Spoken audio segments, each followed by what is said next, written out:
not letting me do the live Facebook thing. It's changed.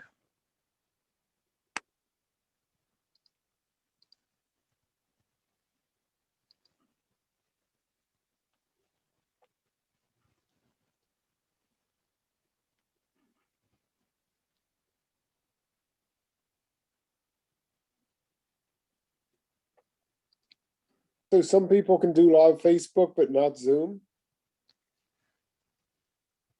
No, there's last time I did it, it was easy.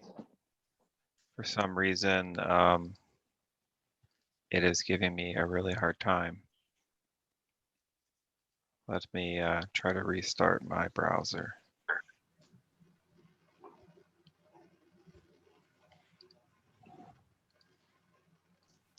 It keeps asking me to post to my timeline, but it doesn't have an option to do to the club site. I don't know why.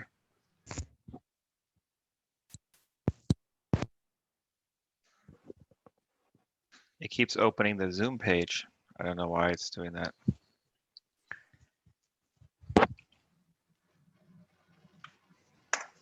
Hi, Ron. Hey, how you doing, Bill? Good. I just barely made it. That's all right. We're all getting on. I think Philip has been banned from Facebook. Yeah, is that what happened? No, before you used to be well, now there's a new option. It's called Live on Workplace from Facebook. It used to be when you click live on Facebook, it would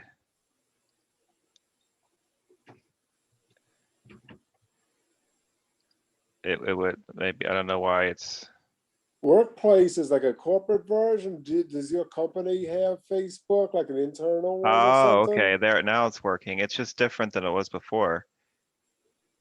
Okay. They changed the way it looks when you log in.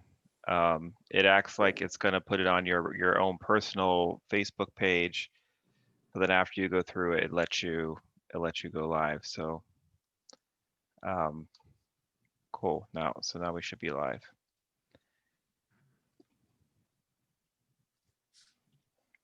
Okay. Cool. Well, let me share.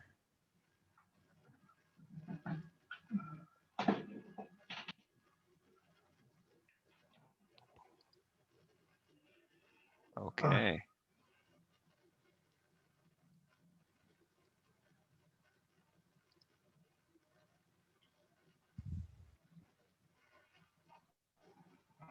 Okay. Hey, So Bill. everyone can kind of see that? Yes. Very good. Yep. Okay. Okay. Oops, where am I at? I'm on the wrong page. Need to go to the beginning of my presentation. Okay. Sorry. Okay. Well, welcome everyone to the April session of the PAS general meeting. Today we're gonna talk, I have a couple topics. I'm gonna show you how to stack photos in Photoshop. And we're also gonna talk about another website which I have discovered and have been playing around with that you guys might find interesting. So a little bit back on the, I guess the more astrophotography side. So I hope everyone will find this interesting.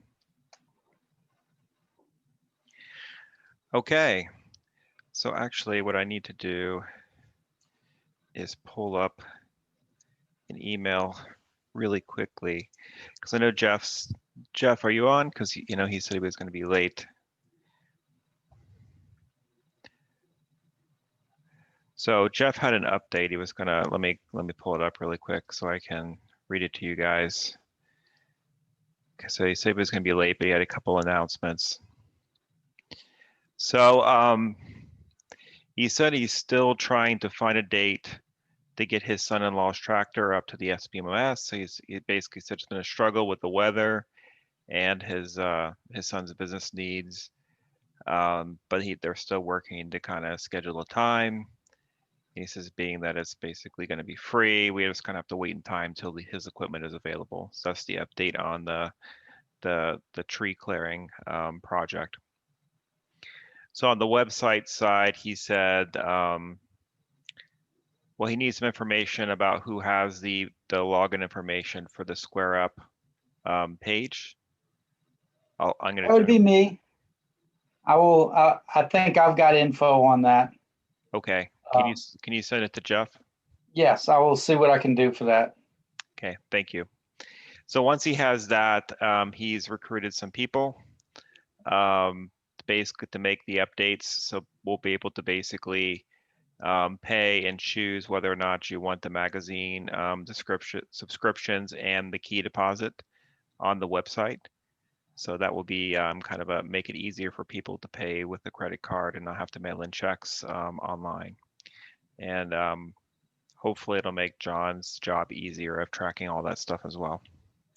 So he's working on that. Apparently he's got some free help to do that. Free's good. Yeah. He also noted he's not going to be here next meeting, but he should be in later today. He said he has a conflict basically. Okay. So moving into the kind of the officers report out. Mike, do you have anything you want to talk about? You might be on mute, Mike.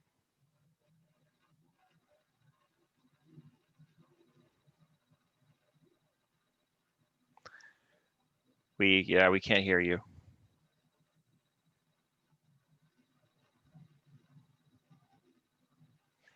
Okay, while he's working on his mute, Kent, do you have anything you want to talk about? No, Kent's on. Okay, so moving on. I don't know if John's here. Sometimes he doesn't make these virtual sessions. Of course, Jeff isn't here. Ron or Walter, I don't think Walter's probably on, but Ron, do you have any updates on the SPMS? No, as far as I know, everything's okay. I haven't been there in a while. Walter's been really taking care of it, and we ended up going to Florida for a while to visit my daughter. So, okay. As far as I know, everything's okay. I have a question on SPMOS, if you don't mind. Okay. I need to get a new key, and in order to do that, I have to do a walkthrough, I guess, with either Ron or Walter. Is there a particular time that I need to do that with, or do I just call up Walter and say, meet me and let's do it? Well, both Walter and I have keys. So, if you need to get in touch with me, well, we're in touch right now, but I don't have the keys right in front of me, but is there something in particular you needed to know? Well, I was under the impression we all had to do a new walkthrough before we got keys. I Well, haven't gotten a new key. That applies to people that haven't been there up to now. Oh, okay. So So if basically, it's a new person, he has them go there. And luckily, he's been doing that. He's so close to that. He's only 10 miles away. So he okay, has had a few people come through from what he told me. okay. So basically, all I need to do is request the key and somebody will mail it to me? Say it again? All I need to do is request the key and someone will mail it to me? Actually, John Chole's got all the keys now. But Okay, yeah, so you could just call him and he'll mail it to you. Or Yeah, there was an email a while back from John about saying he was going to send new keys out. This was like probably back in January, I think it was, maybe. But he said I got an email saying, hey, it was me and a few other people saying, y'all need new keys, and he was going to send it, but I never got one. He was sending it in the mail. Well, John Scholl's got the keys now. That I bought a lot of that and I sent it to him because he's always been the person that keeps the keys and gives them out to people who need them. Yeah, if somebody could just remind them to mail out the keys. I think Okay. that would work. I'll talk to him and see what I can find out. He should have, his phone number is somewhere in the club info, so you should be able to find it. But I'll call him. I'll call him tomorrow and see what's going on. I got his email. I thought we had to do another walkthrough. That doesn't apply if you've already done one? Well, no, I don't. I think if you've already been there and done that, Yeah, he shouldn't have to do that. The Okay. people he's talked about have been new folks that have come by, and okay, he good. walked them through. And I think he had them fill out one of the forms. So those are at the site too, and they're in the basket there. Good I deal. just haven't been Yeah. there in a while. I'm going to try to get there when I talk to Walter again, but things have just kind of been blocking my ability to get there. But I'll get there. And I'll talk to him first and see what he wants to do. Yeah, Sounds good. kind I'll of call the John Show guidance. too. All right, thank. Okay. Yep, the guidance has kind of been is if you haven't been there in a while, then do a walkthrough, because there's some new rules that they've been putting up around, how to close the gate, what to do in the bunkhouse, what are the right procedures, the right etiquette. So if you haven't been there in a while, it's good to call Walter and go up and do a walkthrough if he's available. And then at the same time, you'll be able to get your key. That was the recommendation from the last officers meeting. Wasn't there like a set date? In one of the past meetings, it said there was going to be like a date that was going to be sent out that people were going to be there, and then you could go and get the walkthrough. Yeah, that has I thought it was actually in this month. Was it this month? we haven't planned that yet. That is All right. something that we need to do. So that's a good recommendation. With COVID and stuff, we've kind of been we haven't been planning stuff like that yet. But I think we're getting close to where like most of the most vulnerable people are vaccinated for the most part, and that's something we can look at planning. I've been vaccinated twice, so I'm okay. For that anyway. Yeah. No, Yeah. I've pretty much had my second shot as well, and it's been 2 weeks since then, so I should be immune now. Yeah, I've had my second. That was 2 weeks ago, Wednesday. So, and being outside is less risky. As long as you're cognizant of everything. Yeah. No, but we were kind of waiting on that, and and to be honest, we haven't planned anything yet. But I took a note down, and I can talk with Walter and Ron and see when's a good time that maybe works, and we can schedule a date when maybe we have some dark skies and people can, or maybe we even have a bit of a moon. We can do a combination of that, at least part of the night. Yeah, and we can go up there and people can check out the site who haven't been there before. Awesome. Okay, so I'm going to keep moving. So of course, this last month's Star Party was clouded out. The weather's been pretty bad the last month. We had some good weather actually at the beginning of the month, but then towards the end, pretty much had storms every day. So we weren't able to do it last time. The next one will be scheduled on May 21st. I moved it back by an hour because by this time it's going to be getting dark around 7:30. So I'm saying 8 p.m. Up at the site. So far we've had between 2 to 6 people show up. So it's been quite small. I mean, we'll do it again in May. I guess if the 2 continues for a while, we may call it quits on this unless more people show up. So I know the first couple ones it was cold. The last one we kind of moved it around a little bit.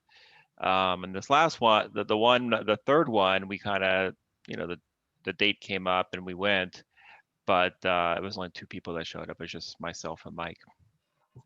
Can you hear me now? Speaking of me?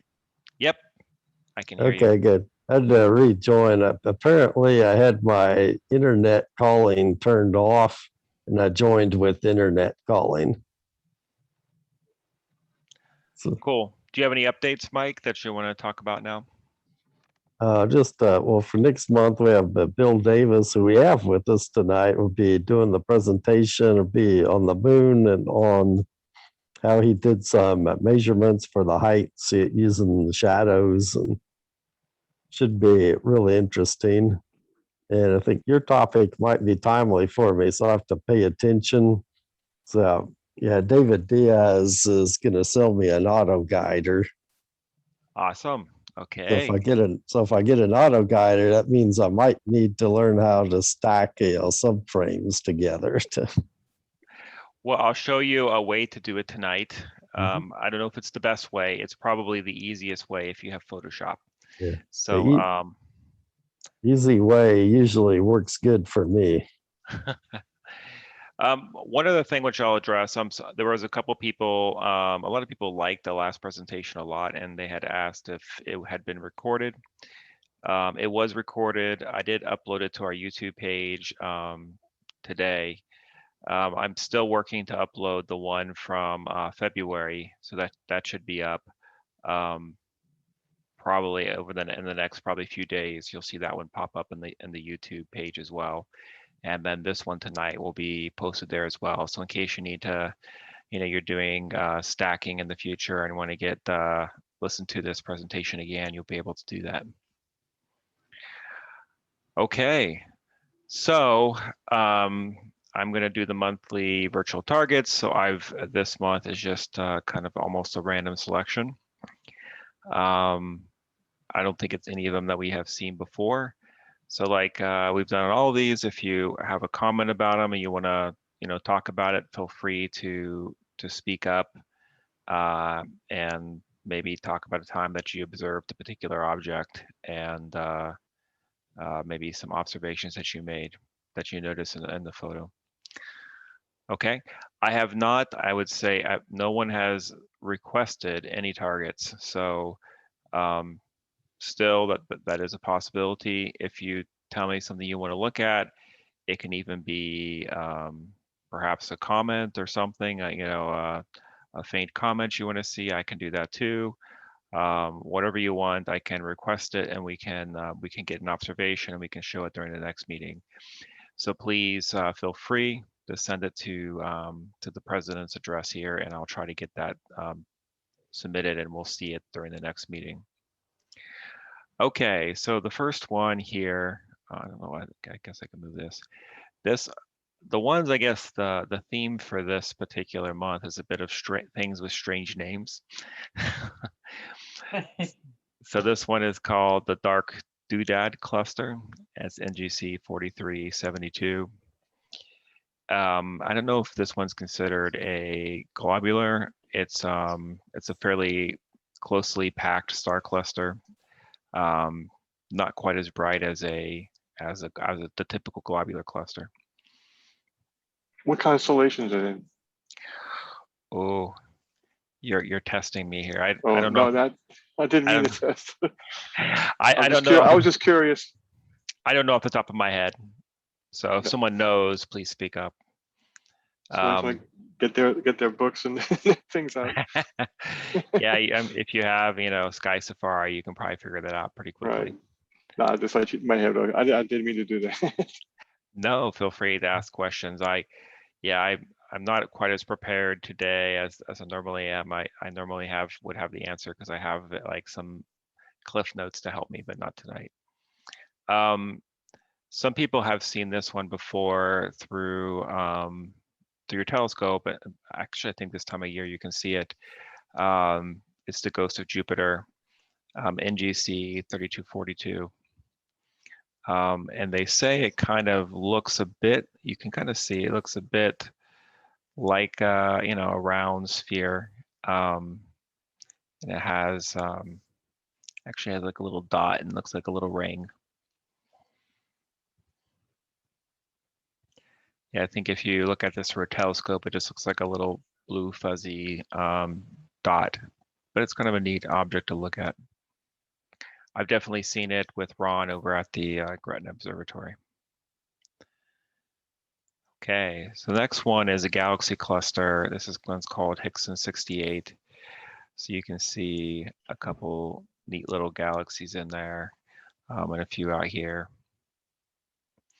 So this is a galaxy cluster. You probably need a pretty powerful telescope to really get a good view of this particular cluster.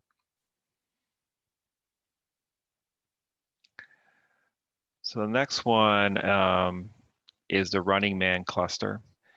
This is NGC 2516, and it's kind of a nice pretty cluster. It has a few kind of red stars. I was trying to figure out when I was looking at it if I could see why they say it's the Running Man. Isn't he upside down? Yeah. Maybe actually that could be the Yeah. case, and these are his feet. His Mhm. feet, Yeah. but then his legs above as well. Yes, Okay. well, anyway, it looks to me, but that's my imagination again, I guess. Very true. No, that could definitely be the case. And this was near the double cluster, isn't it? I believe it is. Okay, I believe you. No, I could be wrong. I've been before. Just ask my wife. Awesome. Okay.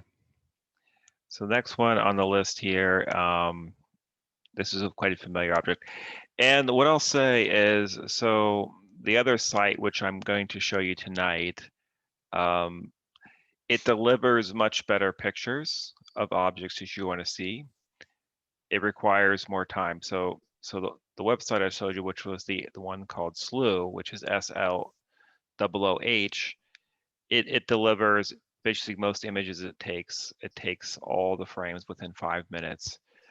This particular site, a lot of their images will be like over the course of maybe 30 minutes to an hour, and they schedule them, and you can choose which ones you want to see, and they kind of you can add them to your kind of collection, and when the image is done, you basically get sent a very roughly processed image, but also the subframe so you can process it yourself. And I'll show you the website later on today. But the data that you get from this website is by far, I would say, superior than the other SLOOH website, as you see. So none of the images I probably showed you before are kind of this quality. And same thing here with the Rosette Nebula. So nice. yeah, so this data is from that site, and it's a narrowband image, and as you see, the amount of detail that their automatic processing does and the way it processes it, it comes out quite well. But you can actually, if you process the data yourself, you can actually achieve even better results than this. And the scopes that they have at this other site, which I'll show you, are a lot. They're a lot bigger and have better quality. I think they're maintained better than the other site. So, and it's more of a, I would say, a higher end operation. This one here is a Jellyfish Nebula. This one's always, I think, very, very cool. And this is always a really cool one. This is called the Statue of Liberty Nebula. I believe this one is in the south. You might be able to see it here, but I typically see it on the southern observatories. But yeah, but this one looks quite striking as the Statue of Liberty.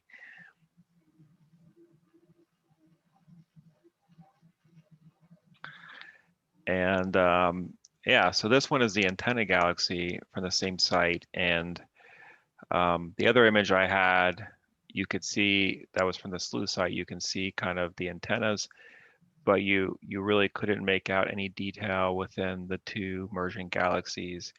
Here you can kind of see a bit of the H2 emission region here in the center where really a lot of the action is happening from the collision between the two galaxies.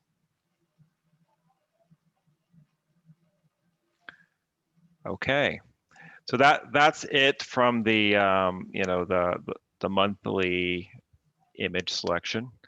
So the next part of the meeting, I'm going to go through stacking images in Photoshop. I was going to try to do this live.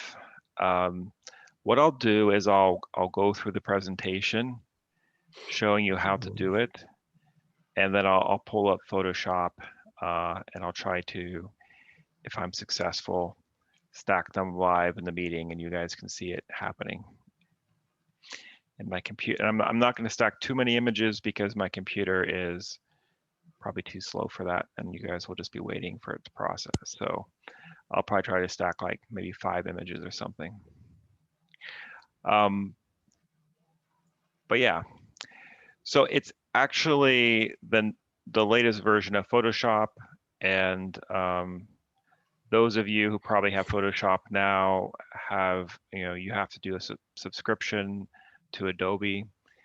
And when you do the subscription to Adobe, it's something like $10 a month, and you get, you get access to the latest versions of the software.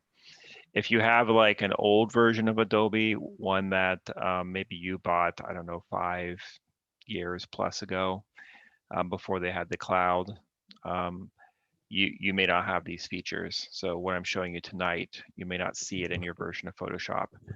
But in the latest version that is typically online, you will see this stuff here. So they actually have a script to help you do this. So if you click on File and then go down to Scripts, you'll find one that says Load Files into Stack.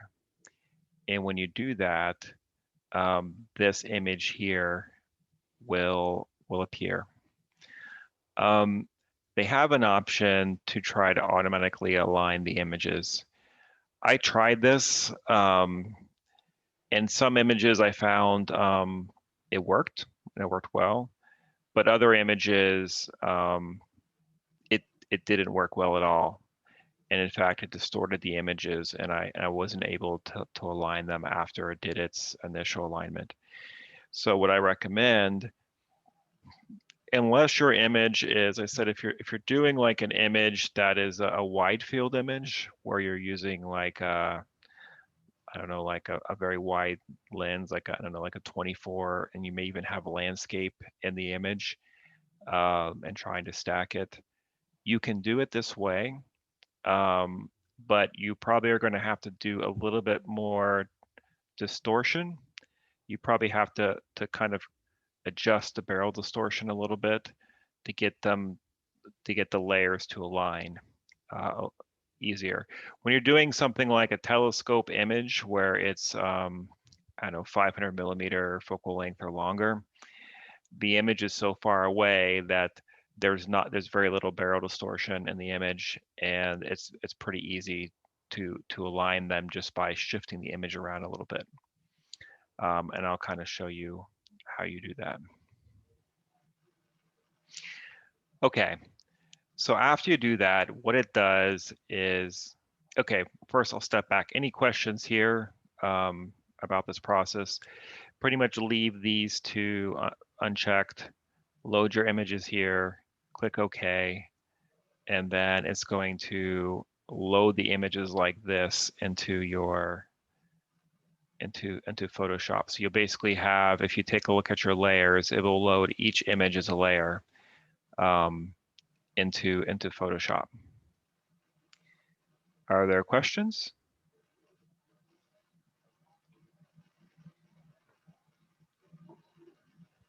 Okay. So, and also the other reason I'm showing this is, so this is how you align the images. So, and it probably seems a bit, what I'd say. So if you haven't used layers before, this might seem intimidating, but it's actually very, very, very easy. So for each layer, you have kind of a different blend mode. So the normal one is called, I think, normal. And that's just basically where this image, it just sits over top of this image, and there's literally, as long as this image is completely full of data, you actually won't even see the below image. But if you click one of the other blend modes, it's actually taking the data in this and doing some type of mathematical operation on the data between this one and this one. And there's a lot of different ones. I mean, there's probably like, I don't know, 20 or 30 different blend modes. But really the one that we're concerned with is this one called difference. And the one called difference literally is going to tell you what's different between this top image which you're looking at and this bottom image which you're looking at. These little things on the side show which layer is visible. So when you get ready to do the alignment, you want to make the top layer, the first layer, visible, and whichever layer that you're working on visible. So, you know, I just started with the bottom one. No reason in particular. Besides, I'm going to start with the bottom one and move up till I get to the top one. So I recommend, you know, just don't doing it randomly, that you start either at the top or the bottom. But you're going to choose one layer that you make also visible. And what Photoshop will do is it will tell you in the image what's different between this image and this image. And so what you end up getting is this kind of overlay. And as you see, the stars don't line up. So the other image is shifted, I don't know, like something like maybe 5 or 6 pixels to the right. And to align it, all you got to do is shift the image over. Any questions about that? Yeah, how do you shift the image over? Yes. Are So you moving it manually with the mouse? actually, I don't recommend you move with the mouse because you're going to make you're going to probably overshoot. What you do is you would click on the image. So this shows you that the top image right now is selected. So you would click on this bottom image here, and you would just use your arrow keys to move the image pixel by pixel. So just by tapping the arrow keys, you will shift the image pixel by pixel over until basically the image aligned. Okay.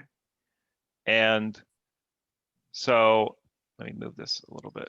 So most astronomical images that you do, especially when you're at something, I would say like 500 plus focal length, you will not have to do anything but shift the image. And if you were I don't know, playing around with your scope and you happen to turn it a little bit between exposures, you might have to rotate your image a little bit. And you can do that by using basically click in here, and there's, if you go to edit, if you're basically you select your image that you and your layer that you want to adjust, so the image you're working on right now, and you just click edit and you click on transform and you click on rotate, and within the rotate you can move by like fractions of a degree. But when you're done, you end up with an image that looks about like this, the one that's behind the text, where you see like a few little dots because obviously the alignment is never going to be exactly perfect. I mean, if you start seeing on the edges double stars here, you're probably going to have to maybe do some other thing like so you can skew, and that will like kind of correct some of can correct some shift. And I think distort may help you correct some barrel distortion. But you would have to try one of these other methods to try to fix that. In most cases, you're just going to have to shift it over a few pixels. And as long as in general, and when I tried it, it generally works for all the images. You'll just end up with something that looks about like this, and you're done. Any questions. In fact, mine I didn't even There have to could be rotate. some hot pixels in there too, right? There could be, but when we do the next step, some of the hot pixels will, I won't say all, but some of the hot pixels will disappear. If you have enough, if you have enough data, so you have enough images, I would say between at least 5. What will happen is when we do the next step, we're going to use a blending mode and I'm sorry, a stacking mode. And the stacking mode we're going to use is called medium, where it's going to pick the kind of the middle value. It's not going to do a mean, it's just going to pick the middle value. And if most of your image, that middle value is your background, then it's going to choose that as opposed to choosing your hot pixel, and the hot pixel will disappear. Does that make sense? Because when you're stacking, you have a choice of how you can stack. So you can, it's either going to take the mean of all of the pixel stacks. You think about, you have this these checkerboards, and they're all on top of each other, right? And then, but you know, and the little, whatever your image is like all these like little spots, and they're all stacked, right? So it's going to take the average of all that stack of pixels, and it's going to decide to choose for that pixel the average of all the pixels, right? Because each one has a different value. And if you do the medium, it's just going to find, well, what is the, out of all my values, which one is in the center, and it's going to choose that one. That one is the preferred one for this type of stacking, because if your images aren't perfectly aligned, it's better not to take the average, because the errors are going to be included in your final image as opposed to what probably the image, the background image, or the final image should be, if that makes sense. And I recommend you can try both methods. You can do the mean and the medium, which I'll show you in here in a second. Because literally this is like, oops, did I forget? Okay. Almost, I think I skipped over, I originally skipped over a slide. Okay, so step 3 is actually something very, very simple. You have to just convert it into a smart object. And when you do that, you do have to select all the layers. So it's literally like shift, you know, you click one and then shift and click the bottom, you click all the layers. And then you just go to smart, you go into layer, smart object, convert to smart object. That's it. The only reason you have to convert to a smart object is because that's how you access this stack mode here, which is going to allow you to then stack your image. Is that, and when you do that, after you convert to a smart object, it basically collapses all your layers into this single layer that looks like this. So and then once you're here, you're almost there. Pretty much all you have to do is choose a stack mode, and it will stack the image for you. Literally, this is a 4-step process. It's pretty simple. And so once you get there, you're going to go to Smart Object, Stack Mode, and this is where I say you can choose the mean or the medium. There's other ones you can choose, like if you choose Maximum, then you'll see all the hot pixels and all the, like the errors, basically. Same thing with Minimum. So the recommended is medium, especially since we don't have the perfect alignment, and we're not distorting the images usually to achieve that alignment. And it should deliver a better result than mean. And some of the more advanced softwares, that's not Photoshop, like PixInsight or maybe Deep Sky Stacker, they use other methodologies. Like they take, basically they use the mean, but then they get rid of the outliers. So if it's more than a certain standard deviation from the mean, it actually drops those values. So all the hot pixels, it would just drop those outliers, and you would just do the mean on the remaining values.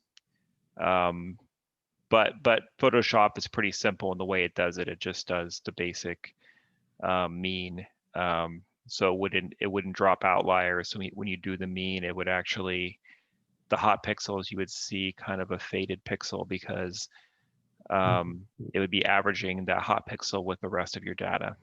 So that's why it's better to use the median for stacking in Photoshop. Does that make sense? Good. Mhm. Okay, so that's it.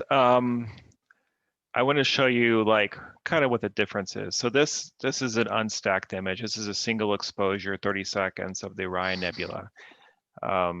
This is probably one of the first astrophotos I ever took with my telescope. And I think I took only like 5 exposures. And originally I didn't even know about this Photoshop stacking thing. So I tried to stack this in PixInsight. So it was like incredibly complicated to stack the image, just a simple 5 images in PixInsight. So ended up doing a lot of work.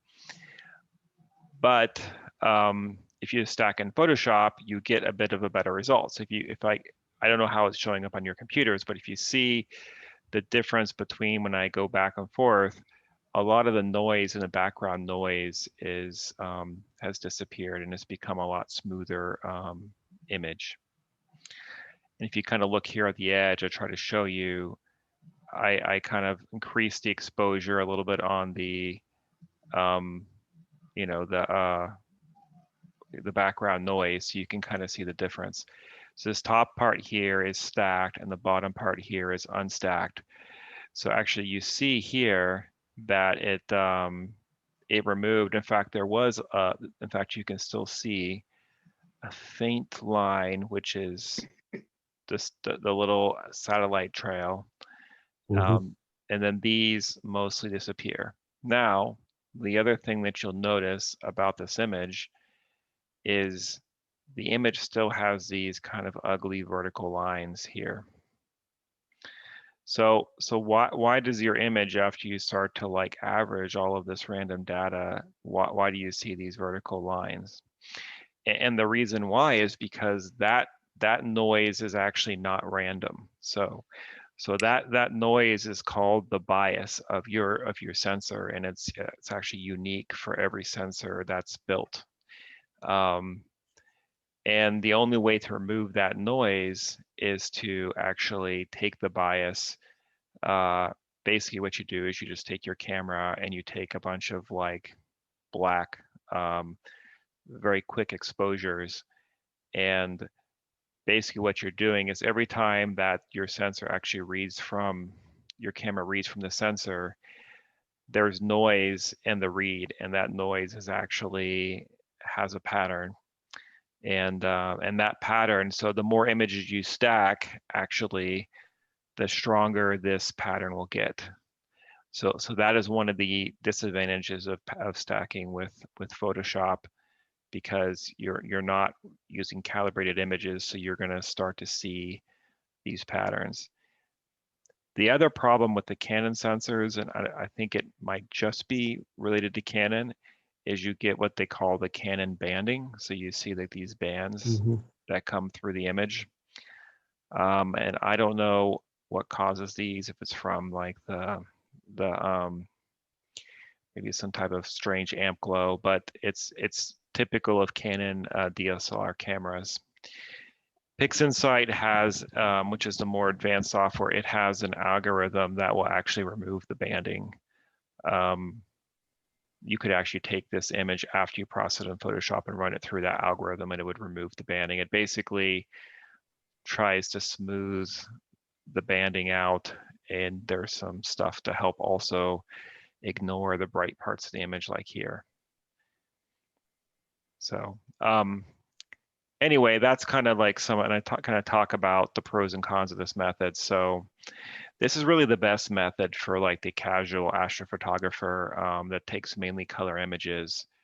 So if you're just out there shooting like, I don't know, 5 to 20 frames of an object in the sky with your DSLR, this is a very easy method to use. Doesn't require you to take like dark frames or bias frames. I mean, you're going to get decent results, but you're going to have some, some noise still in the background.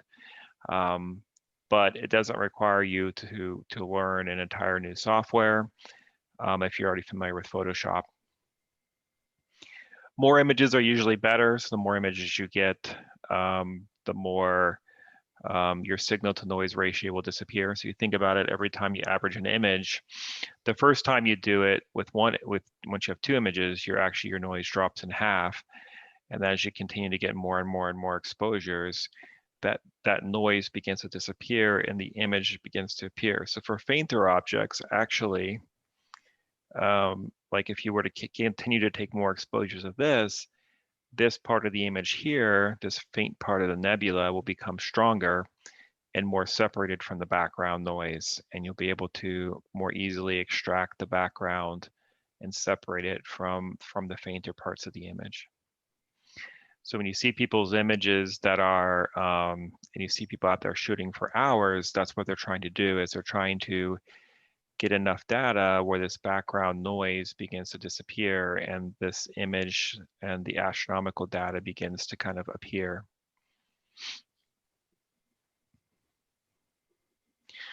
So the one thing which I'll say is if your final image is going to be as good as the data that you have.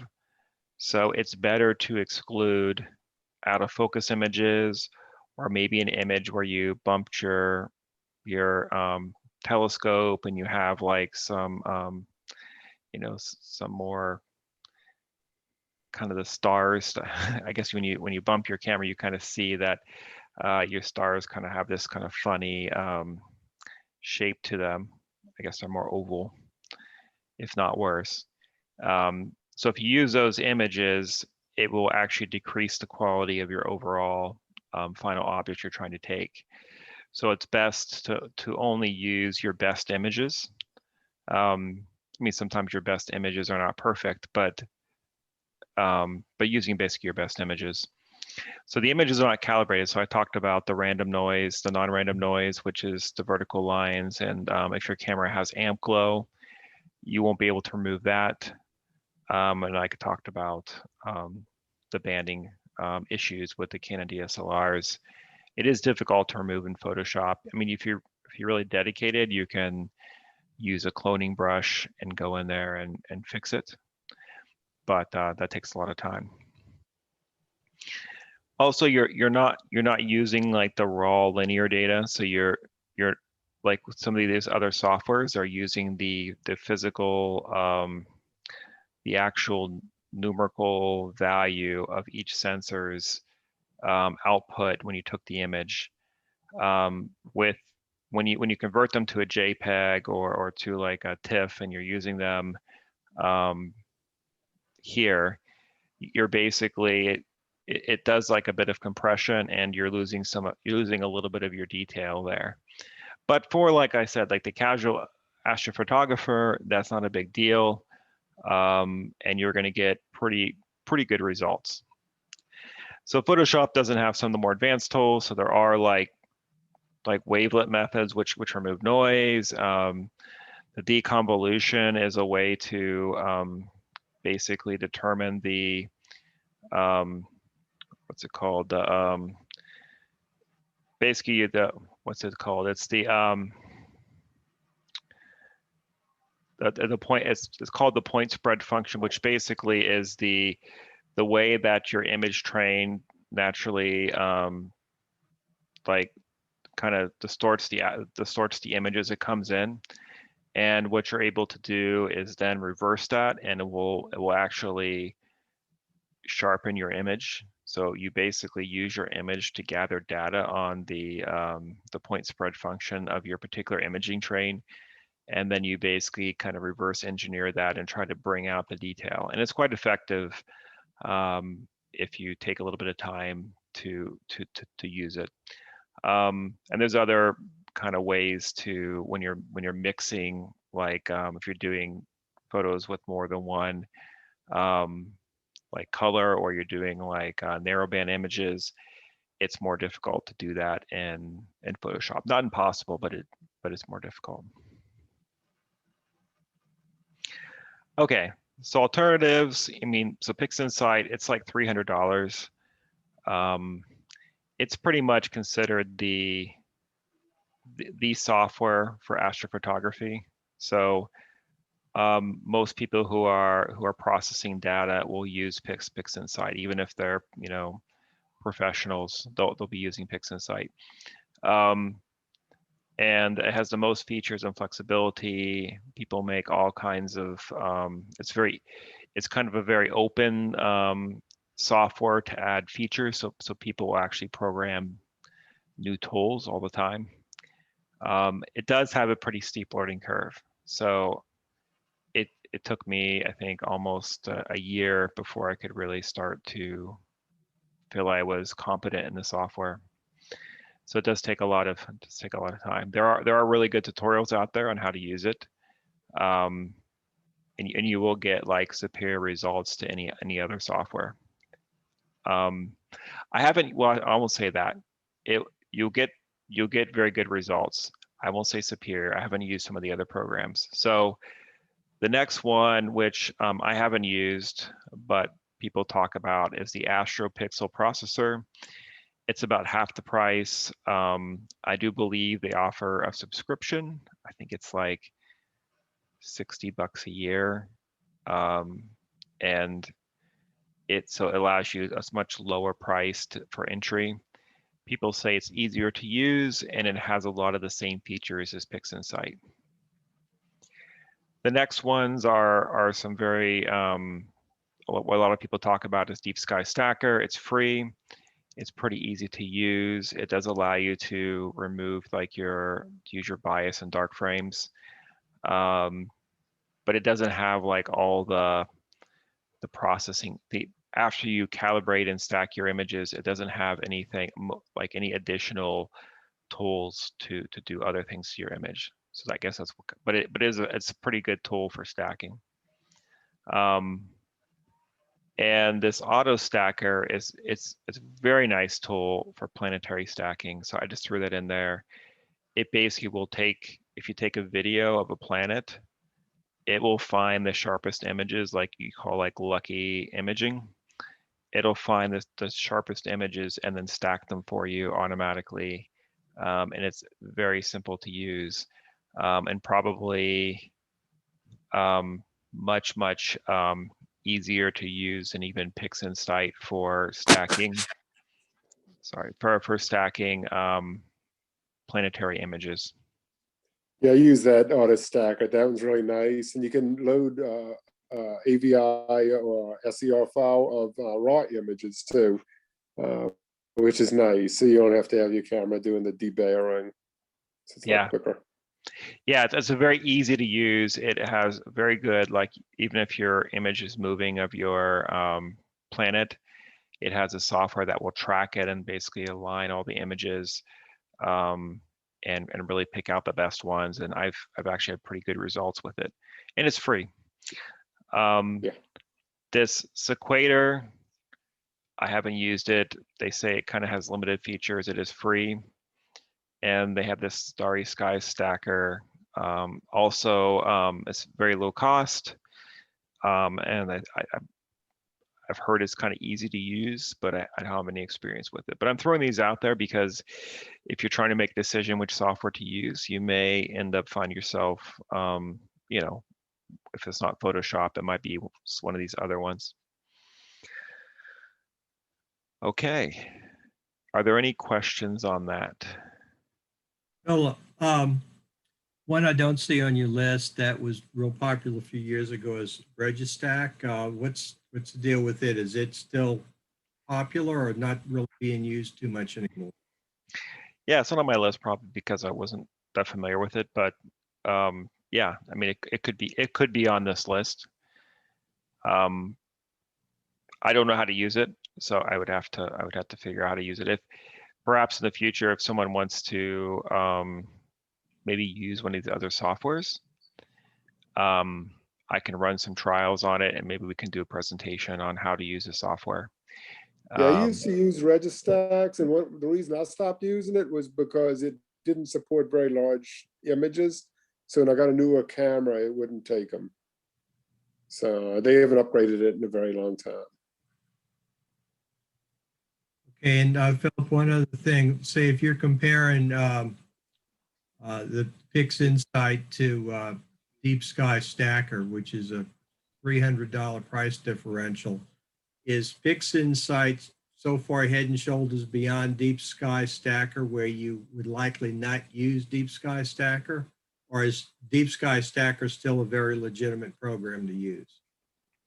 Well, if you use PixInsight, it has everything and more than that Deep Sky Stacker has. What Deep Sky Stacker does is it has the ability to do the calibration of your images and then to align and stack them. It does have, I think, a couple other features to do some post-processing. One workflow you can do is you can use Deep Sky Stacker, stack like your, if you're using, say, doing narrowband imaging, or you're using like an RGB images, you then can go into Photoshop afterwards and do more. Or you can take your, your one-shot color, as they call it, images, stack them on Deep Sky Stacker, and then do further processing in Photoshop after from the outputs. So that could be a very legitimate workflow. So you don't have to have PixInsight. In fact, PixInsight, I would say that there are certain things it really does well at. Once you kind of get your image out of it's like you stretch it into like a nonlinear state, then to me, I think Photoshop becomes easier to use than PixInsight to do the final kind of corrections in your image. And the reason for that is that PixInsight, it doesn't have a very good interface to do, say, touch-ups, like where you can, on Photoshop, you can basically use a brush and change like just one part of an image. That is much more difficult to do in PixInsight because the software is more of like a analytical type software where it's doing a lot of calculations in the data. It doesn't have like brushes and things for you to go in and like tweak a little part of your image or brighten one like little feature. Photoshop really shines there. So most of my images, I do the initial processing and all the things I need to do in PixInsight, and then I load them up into Photoshop and I do my final touches. Philip, one question. The Photoshop does not use the darks and the flats and the lights. It just uses your regular images. That's correct? Yes. There may be a way to, I would say, to use that, to do that. I'm sure it would be very difficult to do that in, it would be very difficult to do that in Photoshop. Yeah. Would you touch on using the darks and the flats if you were using a different software? What's needed in the line of other than your regular images in order to say use Deep Sky Stacker, and I guess quantity wise, how many are you looking for of each, and are they done at the same exposure, or does it really matter for those? No, so that's a very good question. So if you're doing, if you want to do image calibration, you do need to have a bias first, because actually with the bias most softwares will not allow you to use your flats. So the bias is very simple to do. I mean, literally you're going to have a cap on your camera and set it at its fastest exposure and take like 100 images, and that's it. You're done. It can be at, it doesn't have to be at the temperature that you are shooting at. It can be any temperature, and it can be it can be, and you just want a fast image. So, and I guess the only thing that's you need is, I think if you're taking, maybe if the ISO or the gain should be the same, and then the what's the other one? Yeah, and some cameras have the ability to bin. So Binning is like you take 4 pixels and then you make it into 1 pixel.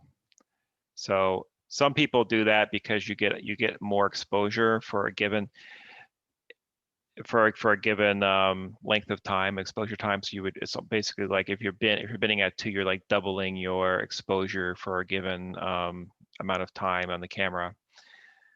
There's a reason they do that, because to do like colors, you don't need as much detail, so you can actually shoot an image, collect the color data separately, and using a binning using a lot less time, because visually the luminance data is where your detail is. So you would take like your luminance and your highest, your lowest binning, so you get the most detail, and then you can actually go off and you can collect the color with a different image. Okay, so I'm getting a little bit off track.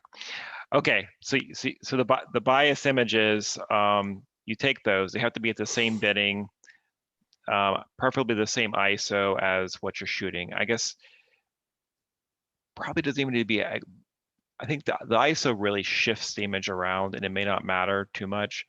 I haven't really played and see how much the ISO has an effect, but I would say it's better if you use the same ISO as you normally shoot the rest of your image as to do your bias. That'd be my recommendation. Okay. I don't know otherwise.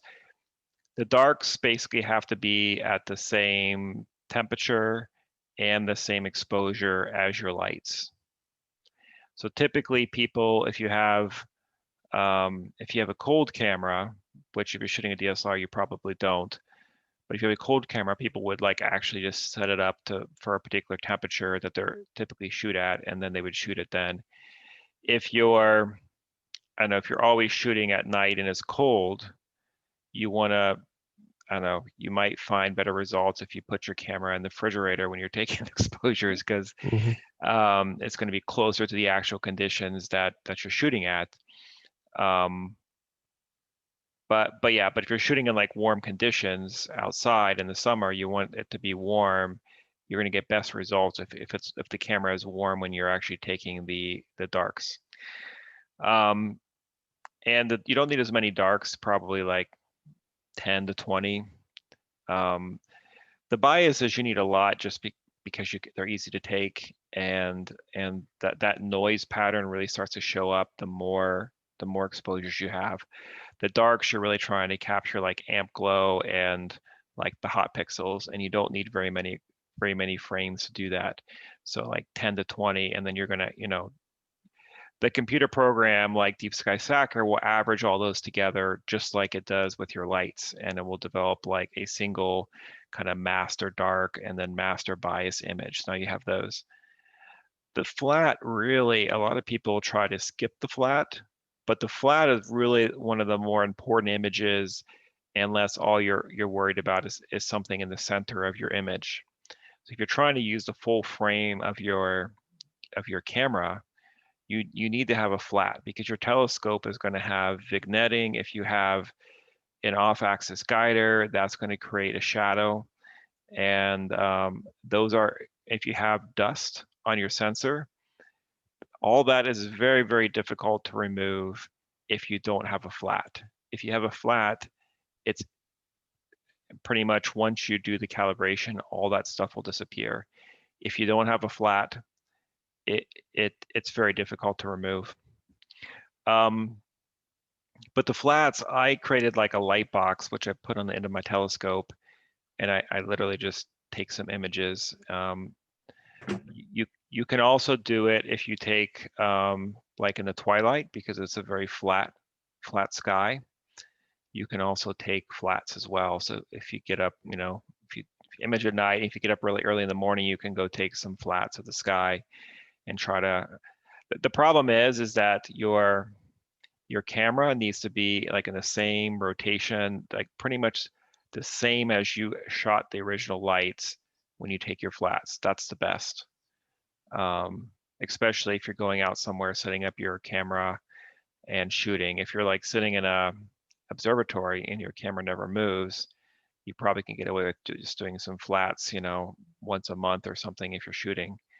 But if you're shooting like in the field, every time you set up your kit, it's going to be slightly different, and your flats will be slightly different. So you need to take your flats when you do that. And the flats, basically, the goal of the flat is just to get your kind of the exposure, or the part that you're seeing and that capturing the data, about a third of the way in the histogram is the way I kind of go. You don't want to get it too bright, you don't want to get it too dark where you start losing data, but you want to get the profile of the of basically the imaging train and what the flat looks like, and then that's how you do it.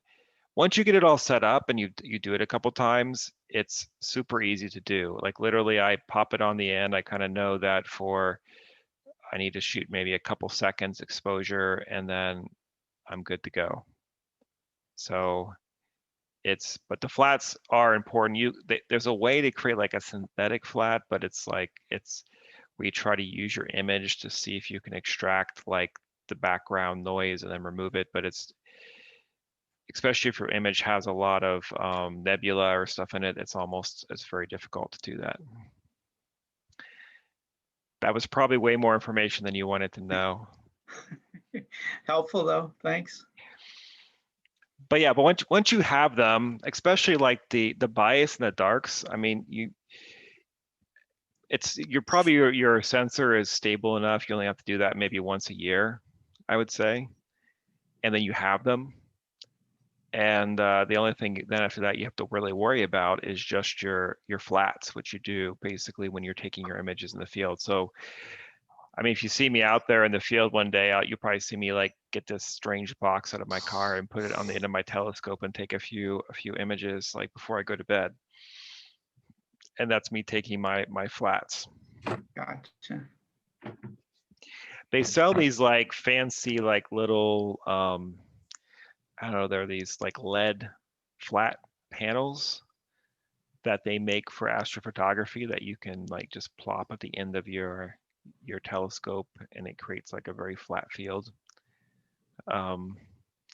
Yeah, but they're like, I don't know, like $100+. So I bought like, I think mine was like an art project. You know, I bought a bunch of like, you know, that foam board, and I made a box, and then I put some like cloth in front of it of like a LED I bought off the internet for like $5, you know. So Yeah, okay.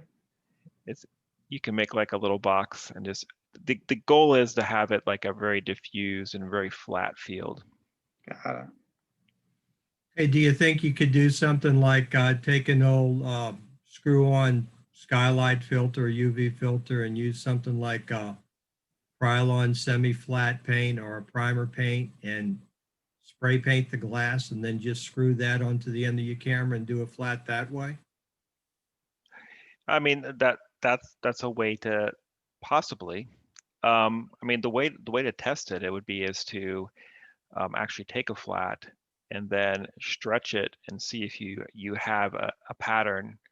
If you have a pattern after you stretch it, doesn't look like your imaging train where you just see vignetting and stuff, then probably it's not flat enough.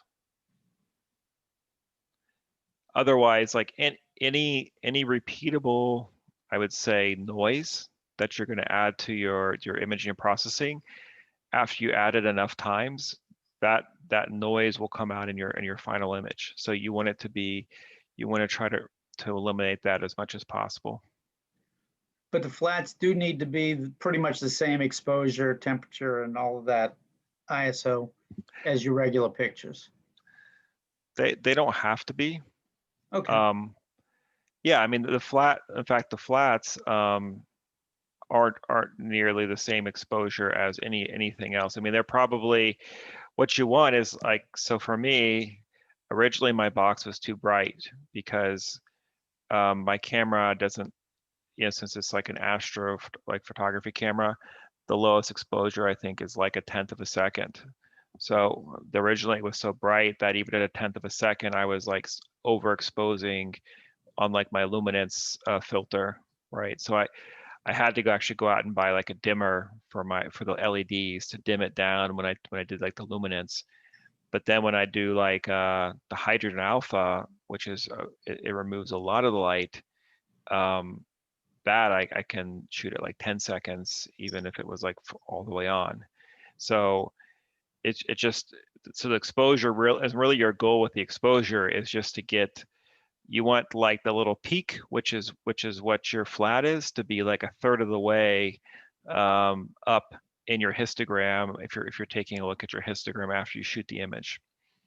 That's kind of the optimal place for it to be, a third of the way from the dark side, not too bright and not too dark. Got it. Okay, so where are we at on time? Just trying to make sure. Yeah, so it's getting a little bit late. So I'm going to go through this website a little bit really quickly. When you first go into the website, it looks like this. In fact, I'm going to switch over to show you kind of a little bit more. This one it's a little bit more expensive than the other ones, but let me go to, where's the, okay, here we go. Okay.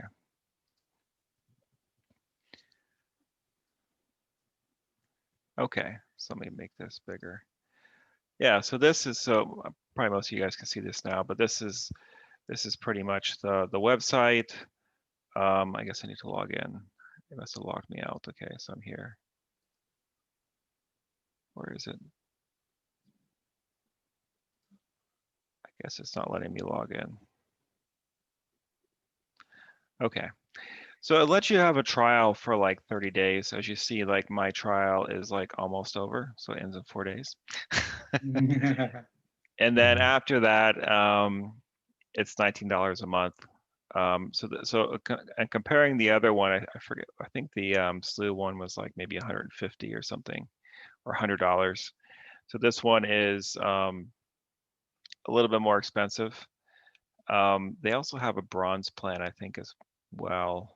I don't know how much that one is, but the way this one works is you actually just choose which ones you want to pick, and they have like some things that I think are coming up. And so you can also click on what they call one-click observations. So you can look at, what you've done so far. So these are the ones I'm waiting to be shot. This is the one I shot of Omega Centauri. But and then so like the images that come up are actually quite impressive. If you want to observe. So the other feature that this has is you can do what you call like advanced request. So you literally at that point, you are the sole controller of the telescope. Although I will say it is quite expensive. So it's like if you try to like add a request, like let you choose, you can even choose specific coordinates, and it helps you choose your target. The cool thing about it is like if you're doing like a comet, you can type in the name and it will automatically figure out the best time and like framing to shoot the image. So they have a really nice feature there. So this would be very nice if and not so expensive if you were doing if you just wanted to like look at a comet. If you're trying to like shoot 20 hours of like exposures for like an astronomical image, this would be very expensive. So the cost is about like it's like $1 per credit, and like each telescope, depending on the size, could be between, I think it's like one credit per minute to like 3 or 4 credits per minute. So if you think about it quickly, it can get quite expensive. But the telescopes that they have are kind of I forget where in here it talks about. I think if you click here, it shows you the telescopes that they have. So this is the one. So it's so this is an FSQ 106. So this one is quite cheap. It's like 1.3 credits per minute. Where is the other? Why don't the other telescopes show up on here? thought all the telescopes showed up on here. They have 3 different observatories, and they have 10 telescopes. So one is in Chile, and I forget what the other one is. I think it might be, where did I go? Okay. I thought when I looked in here last time there was more, but where it was easier to see all the telescopes. Why does it only show one?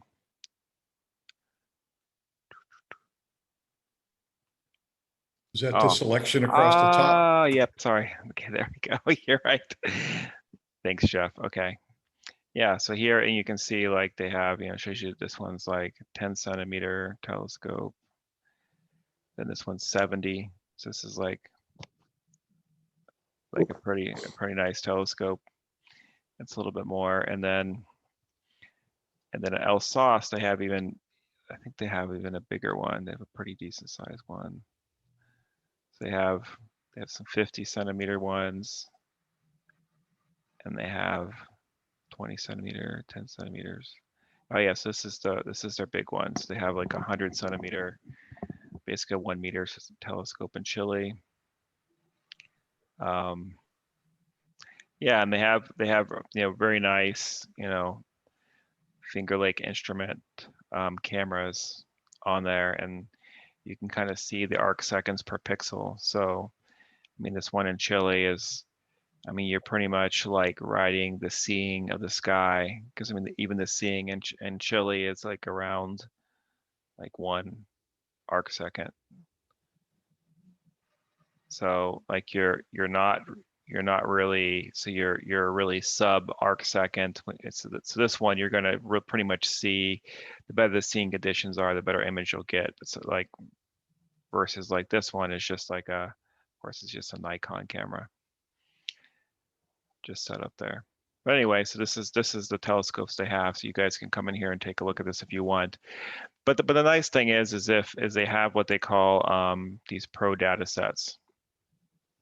So if you are if you just want to, if you want to do some processing and you want some data to play with, this is some very high quality data that they have, and you can just download the data, and it kind of tells you the total exposure time. So it kind of varies per image.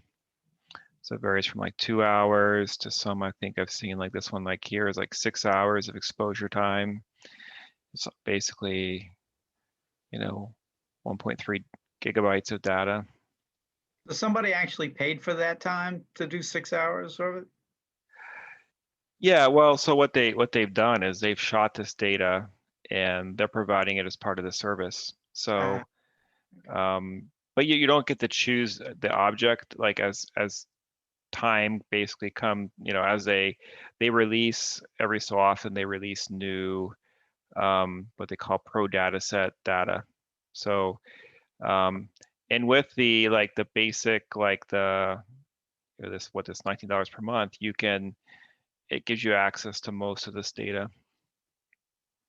It's part of like this standard thing, and you got this one was shot, it's a very nice image of the Sculptor galaxy. So if you process this, you could get a pretty nice image, and you can really practice your processing techniques. This is a nice one of the Soul Nebula and the Heart Nebula, together.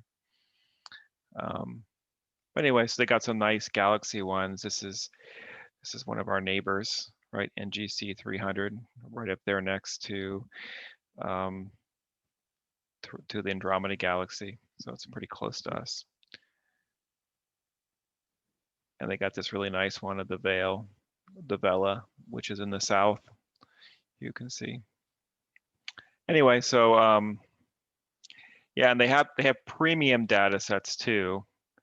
And I believe you have to be like in the higher subscription to have access to those. And I think if we go to, I don't know where you go to, probably if I click on here to like enter my credit card, it'll probably ask me like which type of member I want to become. So I think if you choose here, this tells you kind of the different ones. So they even have the bronze, which is like for only $4 a month. So so they have some free, basically, data sets so that you can have access to a couple of them. And they have some tutorials as well on processing that you can have access to as well. I mean, so this website really caters to people who want to dabble into astrophotography. So if you want to have some good data to like learn how to use PixInsight, or to even do what we did today and practice stacking images in Photoshop, this is a really easy way to get some nice data. So the number of one-click observations, so you can do 2 at a time with the bronze plan, and the silver plan is 5 at a time. But it gives you access to more of the pro data sets. And I guess with the $4 plan, you can't submit any advance requests or buy credits. Anyway, so I wanted to show this. I thought it was nice because if you compare it, because I see people on the other website, like on the SLU, they're trying to request the same object over and over again, hoping that they get enough data to like process an image. And in my opinion, their guiding and their telescopes are not well calibrated. So if you take a look at their scopes, like a lot of the data that you get from that site has guiding errors and things that impact the image quality. Where this site, it really caters to astrophotographers, where the data that you're getting, in fact, if you're paying for an observation, like you're actually doing an advance request, they guarantee that the data is high quality. You don't have to pay for images that aren't, I don't think, say that it was cloudy or aren't high quality.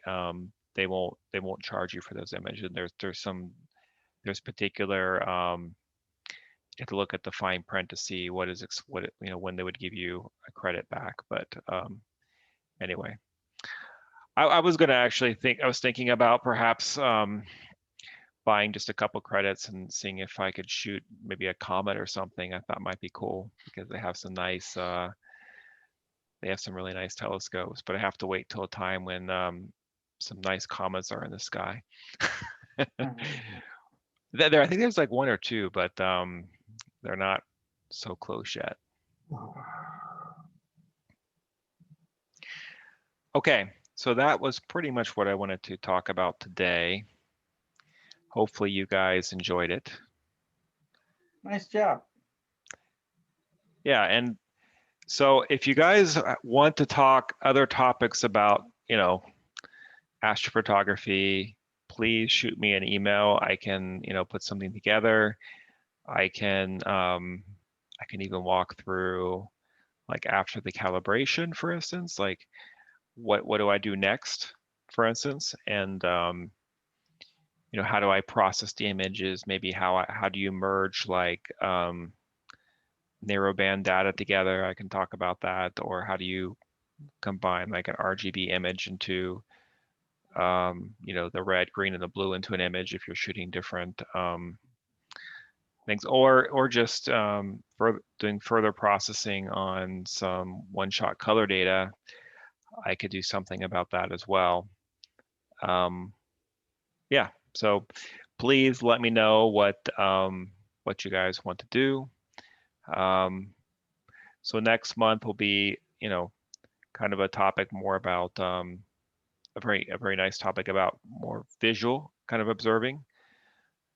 So Bill's going to present something on how you can, on a project that he worked on how you can determine the heights of things on like the moon by using like the shadows. Philip, it's not actually going to be about that. It's just going to be sort of an entertaining look at elevations on the moon. Not really how to measure them, but just where they are, what their names are, and what you might see when you look through your telescope. Okay. Oh, awesome. Yeah. So it'll be more of like, so we're trying to balance between, the visual type of observing topics and kind of the astrophotography topics, or some of the more modern astronomy techniques. So yeah, so I'm very open to like, if people thought this was too technical. I try to do something because when I did before, I talked a lot about PixInsight and about calibration and things about that. But this one I tried to like make it more that the casual astrophotographer could utilize with just like stacking in Photoshop, something pretty easy to do, that may help them improve their craft. So yeah, hopefully everyone enjoyed it. And if you have other requests on topics, please let me know and we'll try to seek out and see if we can find it. Yeah, and I'm trying to find some other topics. Like I have a friend of ours. She works on the Artemis project, so I'm trying to see if maybe I can convince her to come on and talk a little bit about that. But we'll see. So and I don't know what she's able to talk about either. So anyway, so we'll hopefully. Bill, out of curiosity, can you share the name? Her name's Sarah Balcani. I was just curious. I was the lead engineer on that project before I retired. I was just curious. She's running something over like in the like the integration, I think, between some of the components. She's like the lead on it. So I don't know her exact role. Gotcha. And if she doesn't, I thought I might do something here in a couple of months too. So maybe between the two of us, one of us will do something for the club. Let's put it that way. Yeah. So I'm gonna see if I can convince her to do it. So we'll see. I can't make any promises, but that was one thing I thought about we might be able to do coming up. Yeah, I know someone had requested in the past, like trying to maybe, if we have enough notice, if we know something's coming up, maybe at Stennis, we could try to ask. It'll probably be easier once all the COVID restrictions start to subside, but I know in the past the club has done stuff like when they go do like a test of one of the rockets in the stand. But that's something we could do. Or I know we haven't been up to LIGO in a while, so that could be something we could plan. If people have interest there, we can schedule something. So shoot me an email and we can try to put something together. Okay. Hey, Philip, a few minutes to talk about the spring scrimmage. Oh no, we're done. Barry. Yay! Motion to adjourn. Okay, well, I have a troop of dancing girls that are going to be there. Entertainment for the Motion people not who've to shown up adjourn. so far. And it's clothing optional. And it's Oh, Lord. fun. So I'm sorry for you guys who are going to miss it. If it's Well, clothing optional with you guys, I'm withdrawing my my registration. Well, you haven't registered yet, Bill. It's in the mail. I dropped it in the mail Okay. Wednesday. Yeah. Okay, Yeah. good. So good. it's on its way. Actually, Barry, I put mine in the mail about the same time. It was Wednesday night, so they probably didn't really get it until Thursday night. But Yeah, it's in the okay. mail. No, that's fine. I talked to David Diaz today. He said he was going to come up, and he told me about you and him working together with something you mentioned earlier. And he's going to try to come Mhm. a few days. I know he just got back from West Texas, and he sold another mount. He's not, Yes, I heard that. he sold his iOptron mount. He's got Yeah. on order. And anyway, I'm assuming, Philip, you were saying that tongue in cheek when you said the meetings. Yeah. So we'll say that it looks like we at least double the number we were for the spring scrimmage last year. I anticipate we're going to be up around 20, maybe a bit over 20. We were at 9 people last year, and we've been where we are because all the other star parties, large and small, have pretty much canceled over the past year because of COVID concerns. And we had a registration of 55 for the Deep South in the fall, and it's looking good. Texas Star Party canceled this year. Winter Star Party canceled. Looks like a lot of the other majors have canceled. Okie-Tex hasn't canceled yet. They may or they may not. But a lot of people, I think, right now they're looking at weather forecasts, which are really not in or that predictable for roughly 12 days from now for the start. So they're waiting to jump in. And as I said, for those that are sending their registration in, let's say, for example, Mike, I don't know what you've done, but let's say you've put down for 2 days. If you've had your vaccine, you'll be in the good bunkhouse. Let's say if you've registered for Friday, Saturday, but it turns out that Wednesday, Thursday are looking better, you can switch. The bunk that you're going to be assigned is yours throughout, whether you're there for 1 night or 2 nights or whatever. And I'm looking forward. I'm hoping for some good weather. And as I've said before, if anybody has specific questions they want to ask me, you can ask it online on the PAS website or the DSSG message board, or you can call me on the phone and I'll answer your questions. Hey, Barry, Yeah. do you still have any RV spots left? Oh, absolutely. Yeah, there are about at least 4 left right now. Okay, I haven't decided yet, so figured I'd Okay. ask. Thanks. Sure, not a problem. Anyone else? What time do you think darkness is going to hit? Because I'm scheduled for Friday and Saturday night. I may come up Thursday. In terms of coming in without it being a disruption, if it's clear, I think you're right.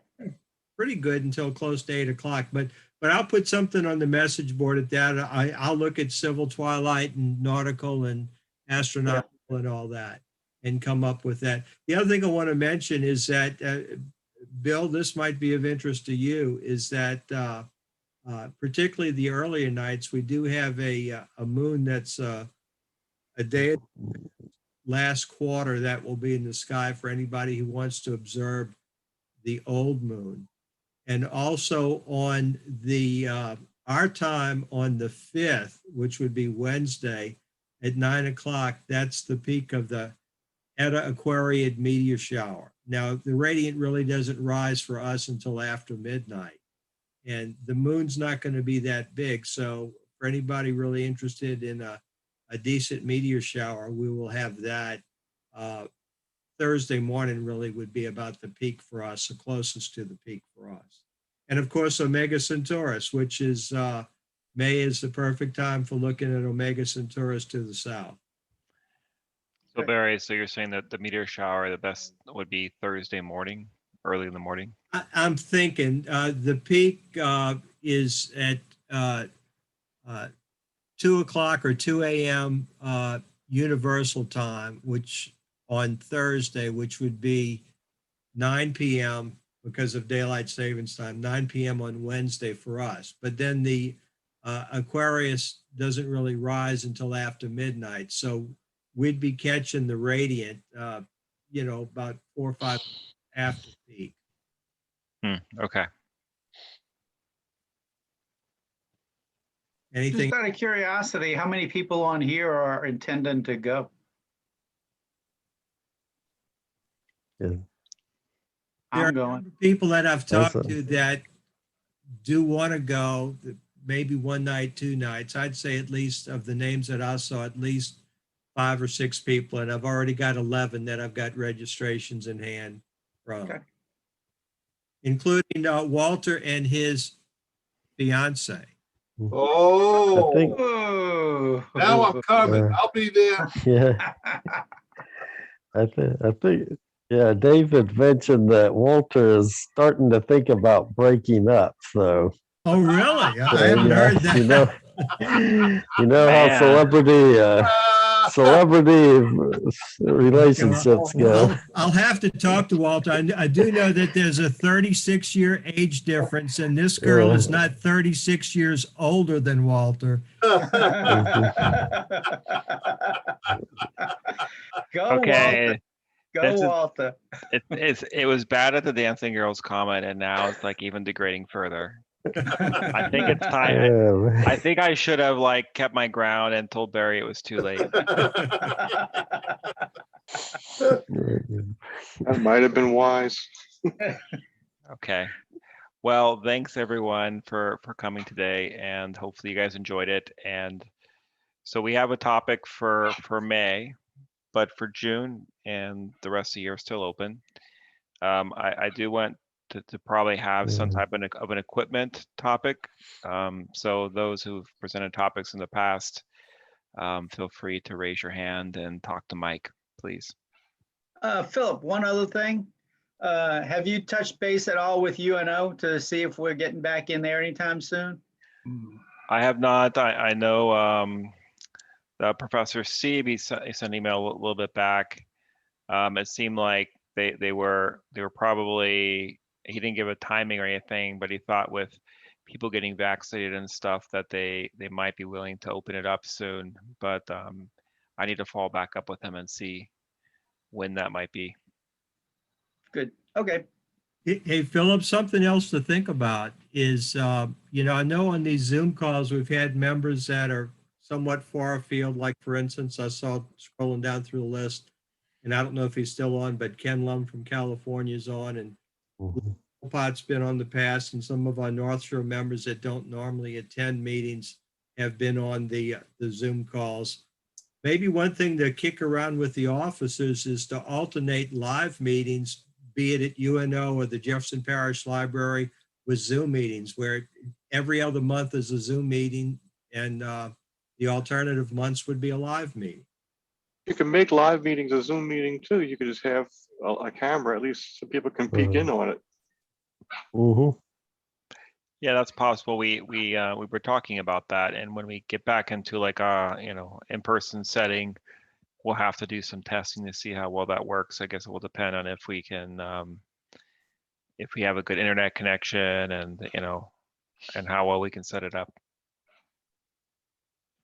So yeah, but there's been some discussion about how that might happen. Awesome. Okay.